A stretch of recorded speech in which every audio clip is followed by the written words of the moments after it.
Hello everyone, my name is Kavya Sharma and I would like to welcome each one of you to Pragati Vichar Literature Festival 2023 organized by Frontlist Media. The theme for this year is Taking Humanity Forward. Today we have two very special guests with us today and we'll be celebrating literature and showing our love towards it. So I'll start with our very first guest for today which is Marshal Iyer, embarking on fitness journey when he was 47 years old. A journey that enabled him to run more than 120,000 kilometers. That's so much, sir, and it is such a pleasure for us to have you. This includes several marathon races of 42 kilometers and ultra marathon from Agra to Delhi, the distance of 240 kilometers presently. At the age of 92, he still continues to run 8 kilometers a day. So you're such an inspiration to everyone here. He has recently penned down a book which is known as Fitness at Any Age, a practitioner's guide, which is published by Bloomsbury, India. Thank you, sir. It's such an honor to have you here today. I have a very special guest with us also today, which is Shailaja Menon. She is an amazing yoga teacher and somebody that inspires me a lot. And ma'am, it's a pleasure for me to have you here because I am somebody who really loves yoga and talking to you makes me feel so special. I am extremely delighted to have you here. Ma'am is not only a yoga teacher, but ma'am is also a speaker, freelancer, editor, writer based in Malaysia. She has over 18 years of experience in yoga, both as a teacher and a practitioner. She has her own studio also where she teaches, which is known as Mat and Beyond Yoga Studio, which is also in Malaysia. Her ability to translate yoga from mere shafts of mat to liquid. She's somebody who can make you learn yoga in just a fraction of seconds and is somebody who can inspire you on a day-to-day basis. Ma'am has also recently written down a book known as Yoga Shakti, Awaken Your Own Power, which is published by Niyogi Books Private Limited. It is such an honor and pleasure to have you here, ma'am. So, as you all are now introduced to our audience and to our special speakers, let me come to the interesting part, the session for the theme, which is mental health and wellness. And the topic for today's session is It's Never Too Late to Start. So, sir, I have my first question to you, Mr. Iyer. You started running at the age of 47. What inspired you to do this and make it as a daily schedule? What kept you to keep running for 45 years? When I was young, I was not a great enthusiast of sports as such, nor was I an expert in any particular game. I was serving in the Air Force, and when I was 47 years old, the Air Force introduced a new policy. Uh, it said that every person must complete a test for fitness once a year, and the result will be recorded in the confidential report of the person. So it was a career defining moment. In order to progress in the Air Force, we had to be fit. And one of the tests was to be able to run a mile in less than a certain number of minutes, depending on your age. Since I was 47 years at that time, I had to run a mile under 7 minutes. So I started practicing. I never had experience of running, but as I started running more and more number of minutes, I realized two things: that it is not difficult to run if you take it easy, and secondly, each human being is endowed with so much genes for fitness and especially for running. So I happily ran and I was able to complete that mile in well less than 7 minutes. That started my journey of discovery of fitness. I kept on running more and more distance and enjoyed it and started experimenting with various types of fitness. Like I fashioned a 5 kilo belt and I would put on that belt and jog up and down. I used to be stationed in Kanpur. There the river Ganga flows. And on the banks of the Ganga, there are so many sand dunes, each one about 15, 20 feet high. About several of them, about 20 sand dunes. I would put on my weighted belt, barefooted, run up a sand dune, go down, then go to the next sand dune, and so on for about an hour.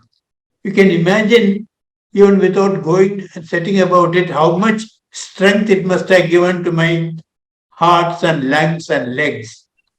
Very soon after that, I competed in an Asian veterans race in Singapore in 1981. I ran the 5,000 meters race, competed against Japan, Indonesia, Malaysia, and so many countries. I won the gold medal there. So that spurred me on and never stopped running after that, day after day. And here I am doing it at the age of 93 now. Does it answer your question? Absolutely, sir. It has answered my question. So, ma'am, I have a question for you as well. When did you started practicing yoga, and how did you come up to know the fact that yoga is something that you truly connect with and it's something that inspires you as well?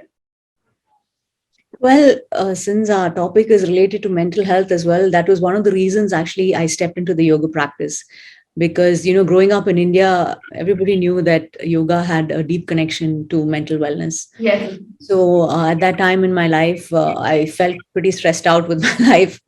And the natural option was just try yoga. So when I came to Coimbatore at that point, I signed up with the Integral Yoga Institute here. And at my very first yoga class, right, at the end of that class, after what they call yoga nidra or deep relaxation, when I came out of that, I just felt so good, like a whole weight had been lifted off my mind. And I knew at that point that I would never stop doing it because I couldn't let that feeling of wellness go because I had never experienced that in my life before. So there was really no turning back because, once you experience something good, you don't want to go back into, that same feeling of dullness and anxiety and all of that. So, that, and you found the path, right? You found something that works. So it was really not, any big like decision that I had to force myself to do it. It just felt so good. I just had to do it. That's it. And I've never stopped since then. And it's been 23 years now. It's been so long, and I think once you start doing something, it just makes you feel a passion about it. Do you feel that way when you started for the first time? Yeah, I think it's the feeling of wellness, right? That instilled the passion because you want to be well, right? Everybody's seeking to feel good about themselves. Everybody's seeking to, but we don't always feel that way. And once you find something that takes you there, then you don't want to go back to being the way that you were. So it was a no brainer. Like I just had to do it because I want to be well and I want to be happy and I want good energy, right? So, will it be correct to say that yoga is your key to happiness? Absolutely. Absolutely. Because it gives you a path to get past, like everybody will tell you, right? Today, the biggest killer, which is accepted in science as well, is stress, right? And where does stress originate? It originates in the mind. And where does it express? It expresses in the body, right? So chronic stress, I would say, is related to most diseases today. Right? So this mind body connection is not just something that yoga talks about. Today, it is being evidenced in science as well. So this is something that doctors talk about as well. But though your doctor may tell you have to reduce your stress, nobody really tells you how to do it, right? But the greatest contribution of yoga is that it actually gives you specific tools in a very holistic manner, right? Through the use of the body, through the use of the breath, through the philosophy to elevate the mind. It gives you these different ways in which that it lifts your life, and it really truly helps you manage stress. Again, not just a yoga person saying it, but all of this is evidenced by science today. Because the amazing thing is today science speaks the same language of yoga, right? Breathing, especially after COVID, right? Or during COVID, one of the biggest things that people became very conscious about is their breath. And yoga has been talking about the breath and the pranayama practices for years. Absolutely. So today, the yoga language, people understand the value of yoga, especially after what happened during the COVID. So my next question to you is, sir, what advice would you give to someone who spends most of their time complimenting rather than acting?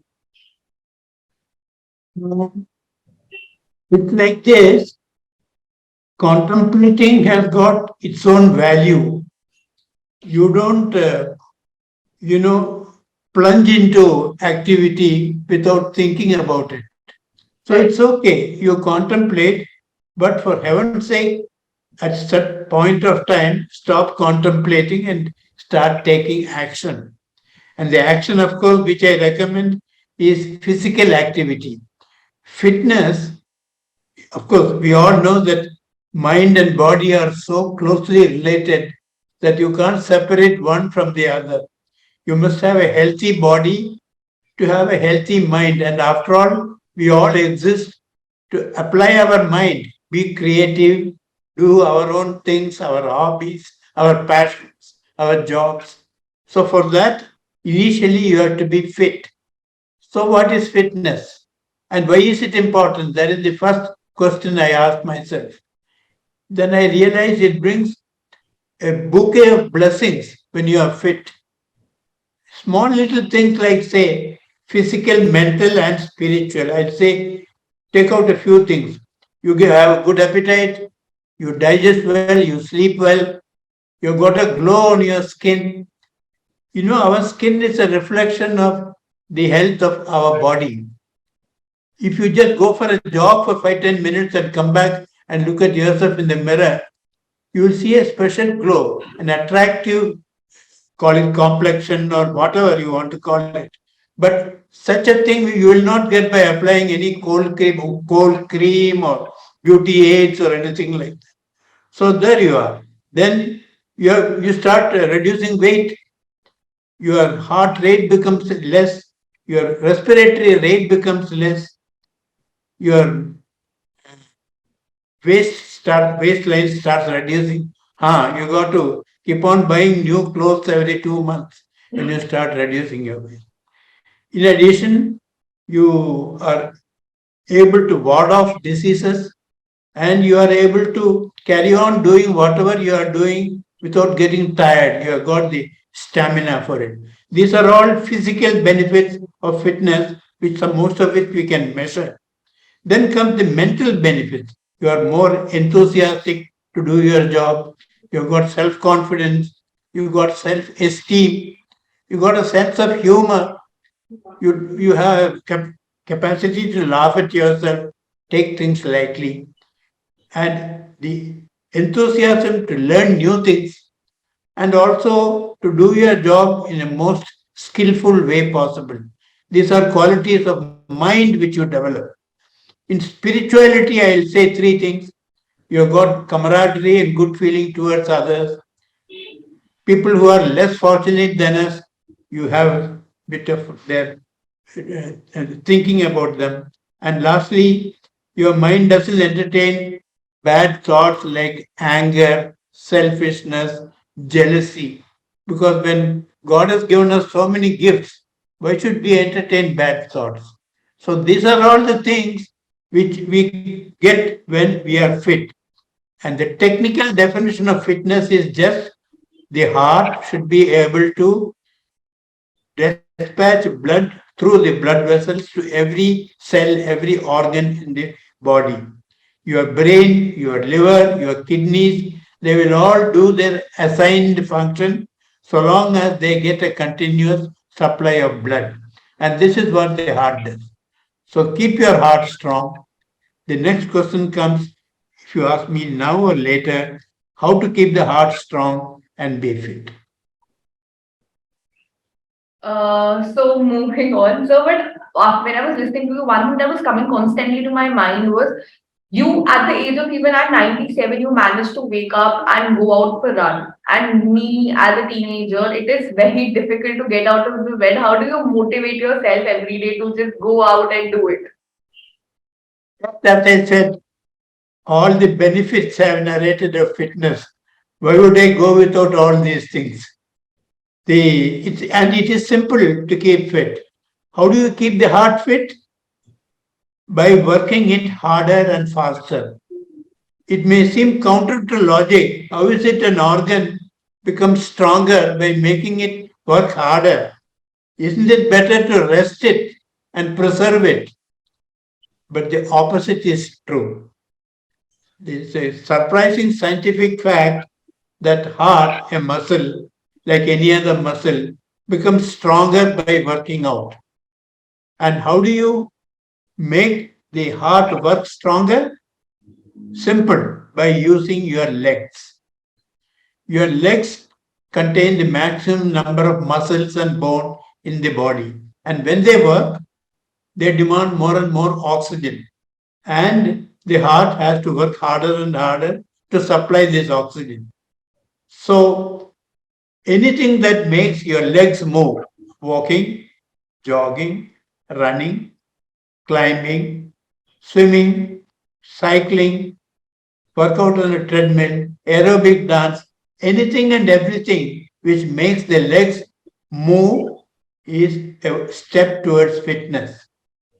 That means you may ask the question, we all move every day, we use our leg, we work out, we go shopping, we go to work, we do house chores, but technically that is not enough. The requirement is the heart should be kept at a high rate at least 20 to 25 minutes at a time. Okay. Even games like tennis and even football, there are periods of activity and rest. That does not qualify for fitness. Continuous raise heart rate for at least 25 minutes. And there you are the mantra for fitness, move your legs. So now we have a mantra of fitness, which is move your legs. Thank you, sir, for that. Ma'am, I have a similar question to you as well, which is how do you also keep yourself motivated to wake up and just get started with yoga? What does that adrenaline rush that you have in the morning that, oh, I'll do it? Well, like I said earlier as well, right? The benefits of the practice. You move into such a better place, right? So, the yoga, the larger perspective is really to be able to express your higher self in every dimension of your life. So, emotionally, spiritually, physically, it lifts you in all these different dimensions. So, the question is always of moving forward, right? We all know we have these issues. So, it's constant working on ourselves. One of the greatest aspects of yoga is deepening awareness. Yeah, becoming more conscious of ourselves. So it's a very common word, awareness, consciousness. But how do we actually do that? It's quite strange because when people come into my class, right, they're all very, like doctors, lawyers, engineers. But still, when you tell them lift your left leg, lift your right leg, right, it's all a jumble. When I say left leg, right leg will go up. When I say left hand, right hand will go, because we're really very disconnected from our bodies. Okay. So, this awareness, what we talk about, it actually begins. The easy way is that it begins with the body because the body is very gross, right? The body is something that you can feel, the body is something that you can touch. It's easier to work with the body than other aspects like the breath or the mind first, which is why asana is like the calling card. Right? It's something everybody can connect with, everybody can relate with, and everybody can consciously work with a certain level of enjoyment. So that is how awareness starts to deepen. So you begin with the body. Then slowly, slowly, if you have a good teacher, they will guide you to become aware of your breath while you're holding the posture, to become aware of the state of your mind as you're holding the posture, right? Are you comparing yourself with someone else? Are you judging yourself harshly? So that awareness of ourselves deepens at every level, physical, emotional, and as well as, our state of mind. So that awareness we carry into our everyday life, which Right. eventually lifts our mind, right? We become so conscious of ourselves, good or bad. And I'm not saying that just because we're aware, we're doing everything right. But the key to transformation is awareness.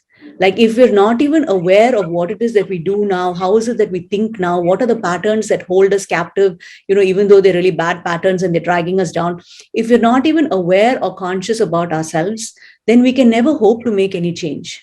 Right. And that awareness to me comes through our yoga practice. Absolutely. So we are all born as human beings to grow, to develop, to elevate, right? To work towards that perfection. So while perfection may be a term, at least to express our highest selves. We may not be born that way, but our life is a constant work in progress. So when you look at it that way, then what puts you on that path, what keeps you on that path is really that awareness and consciousness, which for me comes through yoga practice. Right? Right. You're getting angry, you're getting agitated. If you become aware of that, right, you can instantly turn into your breath. Right? You may not be able to strike a pose everywhere, but you always have your breath to work with. Right? And like I said, all of this is evidenced by science, right? So you just work on, long breathing, deep breathing, right? You're feeling very stressed, you're quite agitated, then you start working on long exhalations. All of that will help you to calm your mind. But the key is you have to first be aware of that rising tension and stress within you. If you're not aware of that, then nothing happens. We're just reacting to life. And our whole life and many lifetimes can go by simply being in that reactive unconscious state, right? But if we want to truly become more conscious, we want to evolve, right? If we are able to accept that we are not perfect and we all have these flaws and these patterns that are not so helpful to us, then to me yoga practice is the key.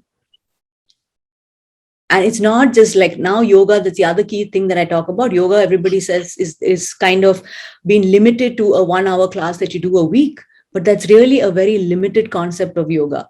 And now yoga and exercise also have become kind of the same thing, right? And you can strike a pose in whether you're exercising or doing yoga, but yoga is not like that. It may look like that, But it's right? not. So there's a common line that we say that it begins with a shape. Yeah, but the whole journey of yoga practice is from shape of the body to state of mind. Right. That is the practice. So we have to strike a shape maybe, but the problem today is that we limit it to that. We say, okay, I'm doing yoga, and then we're still saying, oh, I'm so fat, or I'm not touching my toes, or I'm not being able to balance myself, right? That whole thing goes on. But once awareness sets in, right, and once some kind of elevated thinking comes in, when the focus is on the practice and the focus is on the process, not just the end point, right, then we are able to actually practice yoga. Absolutely. So, ma'am, I have a question for you that what advice would you give to someone who spends most of their time contemplating rather than acting? Well, I'm a big fan of the Nike ad, which says just do it. Yeah. So, I mean, anything, it's just procrastination, right? Right. So the first thing that, we become aware of, our nature, right? If we understand that, we are procrastinators and we're just being putting off something that is a good thing. And the other thing, like Iyer sir was saying, right, you become aware of the benefits of the practice. So in my class, I actually talk a lot to my students because I say that it's important to know what you're doing, right? Rather than just tell people sit and breathe, okay, focus on lengthening your exhalation, count 6 is to 6 or 8 is to 8, right? You have to tell them why you do it. And when they realize that it's really such a powerful tool to manage their mind, to manage their emotions, to manage their health eventually, because the state of the mind and the state of the body are so connected, right? If we have no control over our minds, then it's going to reflect in our bodies, eventually leading to disease and illness. So the awareness, so the understanding of why yoga is important, knowledge is the key, right? So understanding the whole, practice of yoga, not just in its very limited form of, okay, it's about strengthening. It does strengthen your muscles. It does make your body more flexible. It does help you to improve your balance and your coordination, but that is not all it does, Right. right? The awareness that it begins there, but eventually it's really about transformation and about living our life at that elevated level where we are functioning in the highest possible level that is possible at all dimensions of life. Right. So, Iyer sir, my next question to you is your book fit at any age a structure guide. So, sir, anything that you would like to say about the book because the name sounds so interesting. Fit at any age, a practitioner's guide. So, what is it basically about? Anything you'd like to say about it? You see, our prehistoric ancestors, I'm talking of the people who lived millions of years ago in caves, their daily lifestyle was running. They had to run all the time. They had to hunt for food, and for that, they had to run.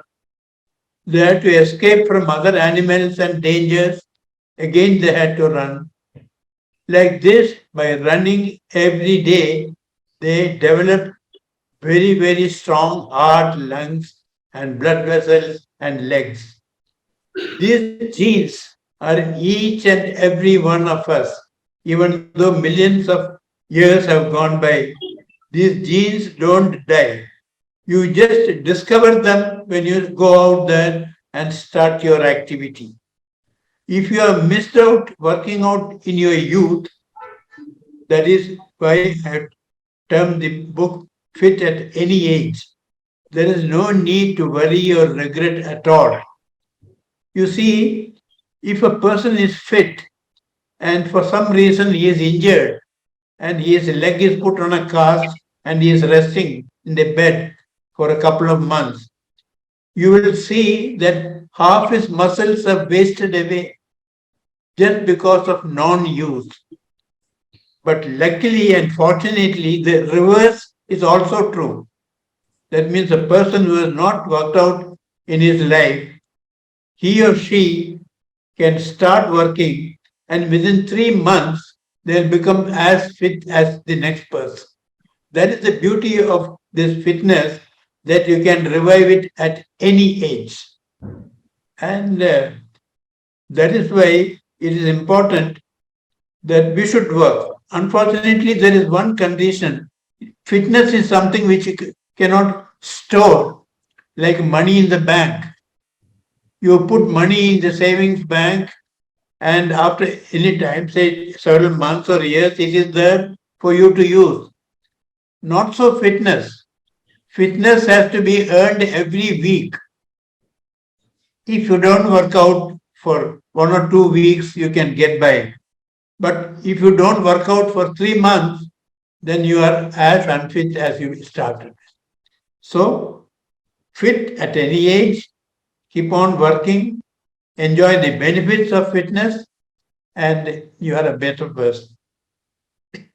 Thank Okay, thank you, sir. So, ma'am, I would like to move on to you now. So, Yoga Shakti, awaken your own power.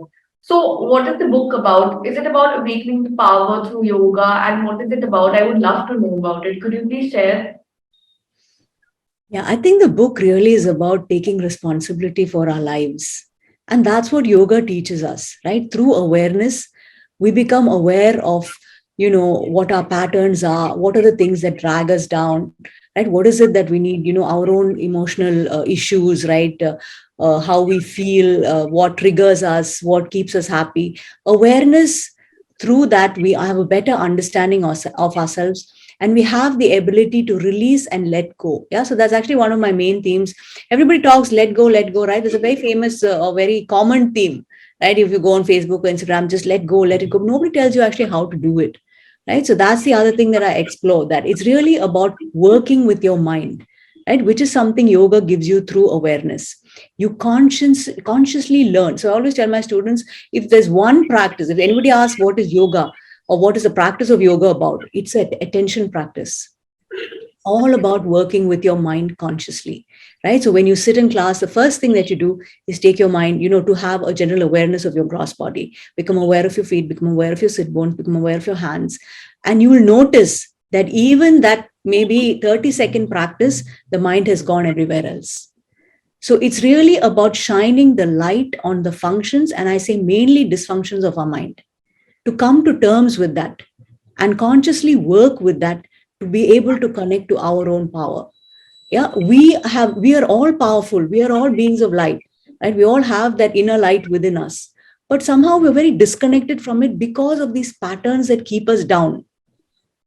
So once we learn to first see the patterns, once we learn to release and let those patterns go, then we are connected to our own true power. Yeah, and then they also this, we all have this ability to blame the world, right? It's always somebody else's fault, right? But it's about taking responsibility for our own lives and understanding that, we're all placed in these different circumstances, and we have the capacity to work with it and lift ourselves. So I'm very inspired by this very famous verse from the Bhagavad Gita in chapter 6, which says you have to lift yourself by yourself. And that is something that is very motivating, and it's a driving force.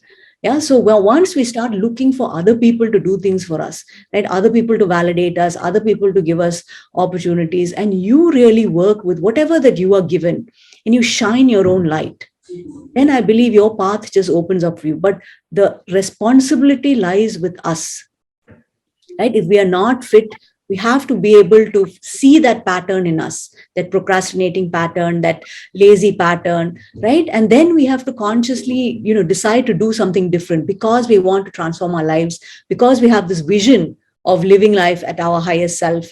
So that is what the book is about. It's really about connecting to your own inner power by being able to release and let go of all the patterns that drag us down and keep us down because of our inability to see it or accept it. Some people see it, this illusion of perfection, right? We have to let go. We just Right. all think we are perfect, the world is wrong, other people are wrong, it's other people's fault. And in that way, we never change and we never grow.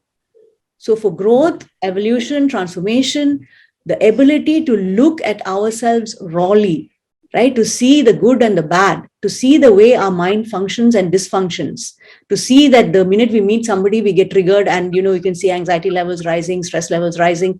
To be able to see all that, to understand that we're not as cool as we think that we are, we're not as balanced as we all like to think that we're perfect, right? But to know that that's not really the case, because we have to see the cracks, then only we can fill it in with the wisdom of yoga Right. and the philosophy of yoga. So my book actually deals a lot with philosophy, because ultimately I feel that is something that's very, very neglected.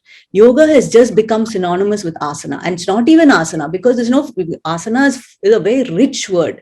It has not just the body, but it also has the breath element, it also has a mantra element, it also has an elevated mind element. All of that is what makes it asana practice. But today it's just holding a stretch, right? Or holding some strength pose. So that is my idea, to be able to share this beautiful wisdom of yoga so that the readers will at least leave having a broader understanding of the practice. That's Right. it. At least they won't think that yoga practice is just holding, like, say, tree pose, or, and that there are so many layers, right? That is the most base layer, how you create a shape with your body.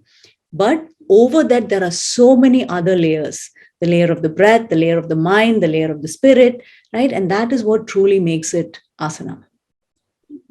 So thank you, ma'am, for the answer. So my next question is to you, sir. Does having low self-esteem qualifies as a mental health issue? Can you please share your viewpoint on that? Definitely. Everyone is supposed to have self-esteem, Right. but it is certainly a mental health issue because at least there is some quality in each and every one of us which makes us special.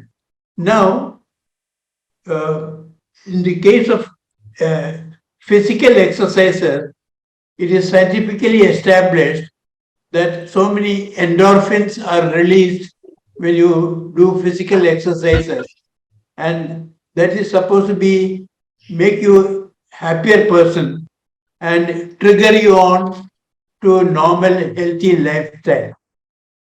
But the society can definitely help a person like that.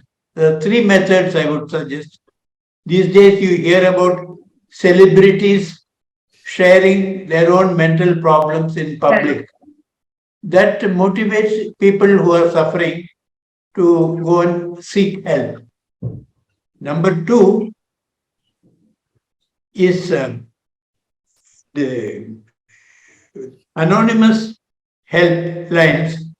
Anyone can ring up and tell their problems, and there's somebody or other willing to help you.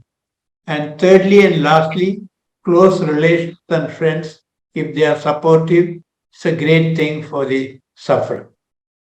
These are the 3 points I would like. Okay. Thank you, sir. Ma'am, what is your perspective about it? How does low self-esteem qualifies as a mental health issue?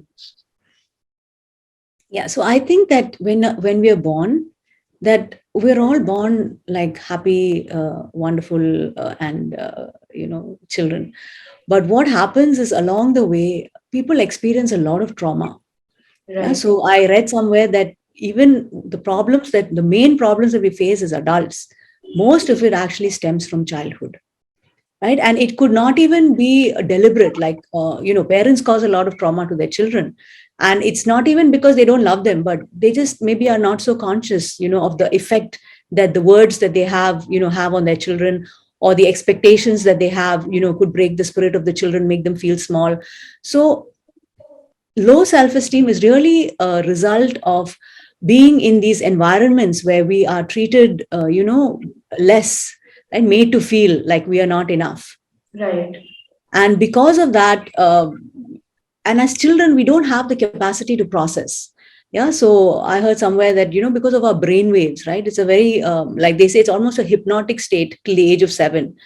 And children are like sponges. At that time the brain just absorbs whatever it is told. And if at that time, somebody tells you that, oh, you're not as good, you didn't get the same grades as somebody else, or, the child is made to feel that another sibling is more loved than this child, or the child is always neglected and beaten, right? So many different ways in which, the child feels slighted and small. Then that they don't have the capacity to process, right, to be able to sift through and say, okay, maybe the adult is behaving like this because of some, trauma that the adult had. They just end up feeling small and broken. And we carry that smallness and brokenness into our adulthood, because that small child which has not processed information remains. And it's only later, when we become more conscious, when we have the capacity to actually see why it is, make allowances. Okay, this is why maybe my dad said this, or this is why maybe my mom behaved like this, right? We have to actually become more mature to be Right. able to see through all of that. So yes, it is a very real thing. This lack of self-esteem afflicting most adults, unless they process through it, right? Or they had these really great childhoods when, or maybe not. It's not even at home, right? Even in school, right? It's a competitive environment, right? Many reasons why people have low self-esteem.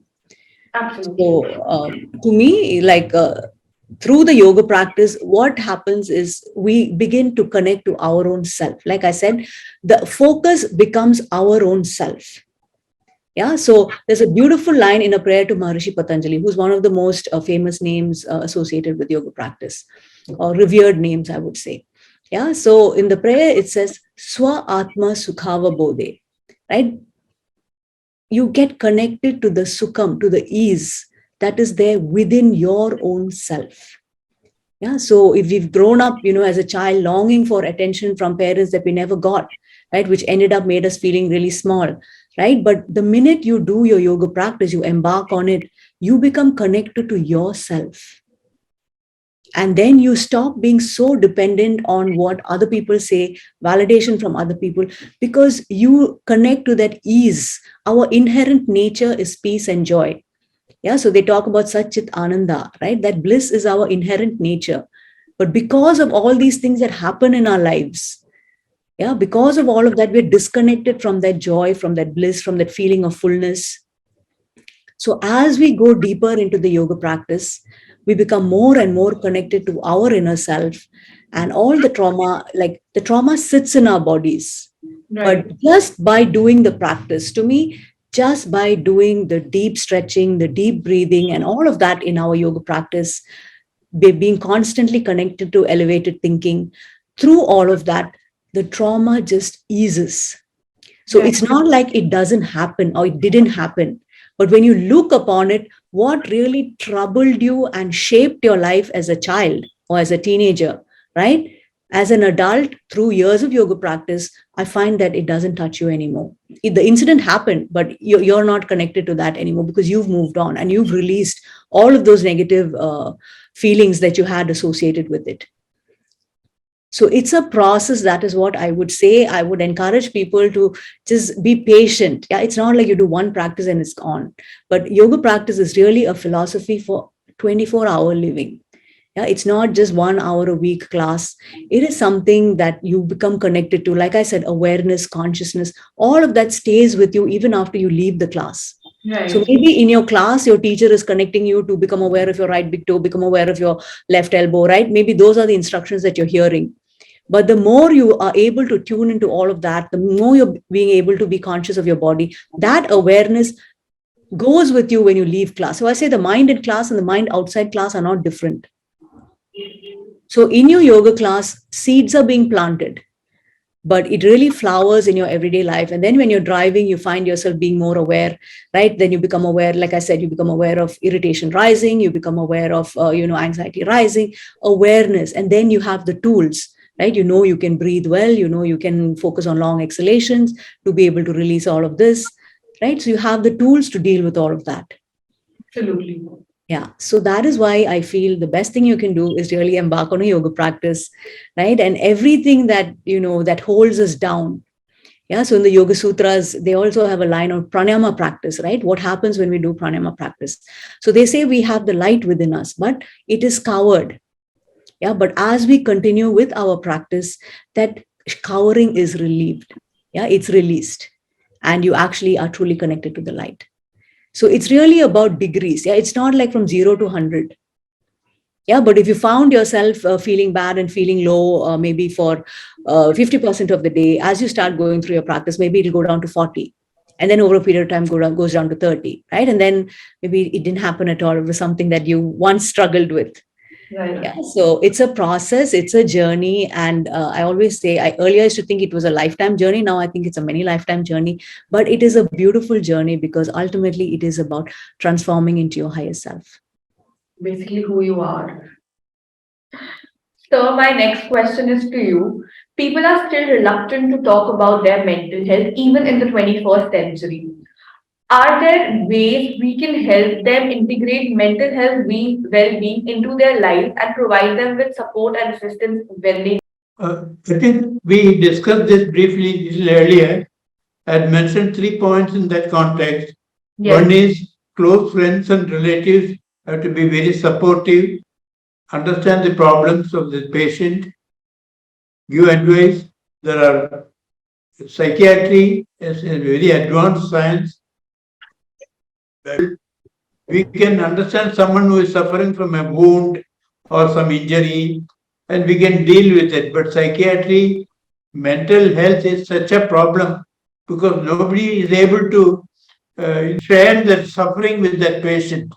So that is why close support of friends and relatives is very important. As I told you, celebrities have been coming out. The example of the girl Padukone, Deepika Padukone. Deepika Padukone, she had some mental issues, Yeah, she and was she suffering. came out and it encouraged many other people to go and seek advice and consult. So that is very important. And the third point is anonymous telephone consultation or some other method of consultation with specialists. This can be useful because people who don't want to mention the problems, mental problems of their own, can always consult anonymously. These are the 3 methods which I think we can use to encourage people to help themselves. Right, sir. And so I think you're absolutely right. By these three ways, we can empower people, and they might even start talking about their mental health. Like they take inspiration from celebrities, as you quoted. So I think Yeah. that these three ways could be a great way for them to come up and talk about it. Ma'am, anything that you would like to add into this? Yeah, I think these conversations are important. Like we shouldn't shy away from talking about this, so that the more conversations are held right on mental health issues, what challenges people have faced, and ways that you can deal with it, right? Because there are many ways that you can deal with it, with physical exercise being one of them, yoga practice being one of them, which incorporates physical exercise and movement as well, right? So there are many ways and tools, but these conversations are important, right, to reach people. So I think this is a very powerful medium through which, somebody can just be on their YouTube and, hear about these conversations, because at some level, everybody has issues. But the thing is to know that there are things that simple things. Yeah, they're not even complicated. It's just about, moving every day, right? So they say your body and mind are so connected right? So if you're, if you're sitting, then you just stand. If you're standing, you just walk, right? If you're walking, you start running, right? So there's simple ways of moving your body and shifting your energy. Similarly, things, I always feel the most simple things are the most overlooked in today's life, right? Getting good sleep, that is so important. Getting good nutrition, yeah, because today our diet has become so different and we're so overloaded with junk food. But what we have to do is understand that what we eat has a definite impact on the way we feel. Right. So, knowledge is really the key, sharing information about how all of the things that we do really contribute to our state of mind. The mind is not something separate in itself. So, good thing about it is all of these things can also be used to help our mental health. Yeah, so when we move our bodies regularly, when we do have good breathing, when we are conscious about breathing, we know how to manipulate our breathing, when we have the ability, we have some practices like maybe mantra chanting, all of that lifts our vibration. If we have good nutrition, if we have good sleep, all of this goes a long way towards easing mental health. Right. You'll be amazed at the number of people who tell me that they don't sleep before 2 o'clock in the morning. So even something as simple as sleep has become such a challenge for people. And I Right. read somewhere that after anti-anxiety medication, the most sought after medication is sleep medication, right? But it all comes down to our lifestyle patterns. And if we can just shine some light on lifestyle patterns and its importance of having good lifestyle patterns, like just eating properly, sleeping well, moving regularly, breathing well, right? Having a good attitude. Just by doing that, a lot of our mental health issues will improve. That's my firm belief. You're absolutely right about that. And sir, as your book is such an inspiration to the young, sir, Iyer, sir, are you there? Yeah, am I audible? Yeah, sure. Yeah, so my question to you is, as your book is an inspiration for the younger generation, any message that you have for them to motivate? Yes. It is very important to be fit at any age, man, woman, child. The child should be encouraged to do whatever the child wants to do, whatever it wants to learn or pursue. Learn a new language apart from your mother tongue. Learn some musical instruments. Teach them to have some concern for less fortunate people. Habit. When we were young, we used to take our three children to three or four libraries every Sunday. They just collect books and read. Doesn't matter what they read. That reading habit is a great gift that we can give to the children. Play, of course, naturally. Be a good citizen, and God will look after you if you look after yourself mentally and spiritually. Thank you.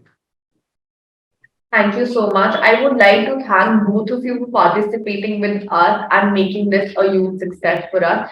It was a pleasure talking to you. I was so engrossed in the entire conversation with both of you, sir and ma'am. I learned so much. I'm really appreciative of the fact that I got an opportunity to talk to both of you, to such two inspirations. Thank you so much for being here, sir and ma'am. Have a great day. The Front East Media is organizing this in January.